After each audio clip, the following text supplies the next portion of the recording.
Why do we push people away, even when we're lonely?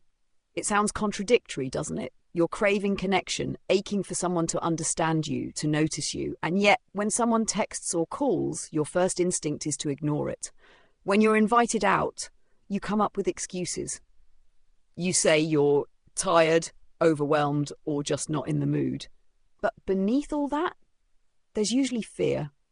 Loneliness doesn't just show up as emptiness. It can come wrapped in layers of self-doubt, insecurity, and shame. You start wondering, what if I'm too much? What if they don't really care? What if I open up and they walk away? So instead of reaching out, we retreat. One of the biggest reasons we push people away is because loneliness affects our self-perception. It can make us believe we're not worth connecting with, that we're somehow broken or a burden. These aren't just thoughts, they're beliefs that settle in when we've been isolated for too long. And ironically, the more we isolate ourselves, the more these beliefs grow stronger. We misinterpret people's silence as rejection. We assume they don't want us around when maybe they're just waiting for us to open the door. Another reason? Emotional fatigue. When you've been carrying the weight of loneliness for a long time, even simple interactions can feel exhausting. Pretending to be okay when you're not, forcing a smile when your heart's heavy, it takes energy. And when you're running on empty, withdrawing can feel like the only option. Sometimes it's also about control.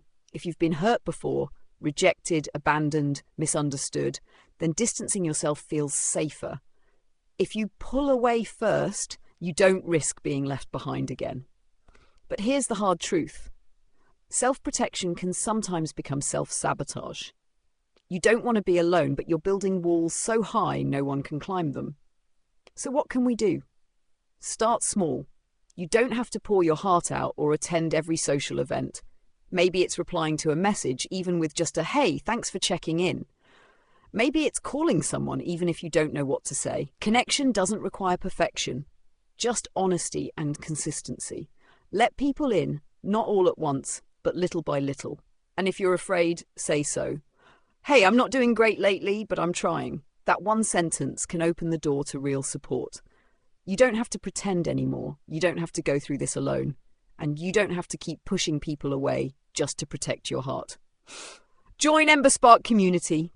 If you're tired of feeling like no one gets it, we do. Let's build connection together. Find your spark. Find your people.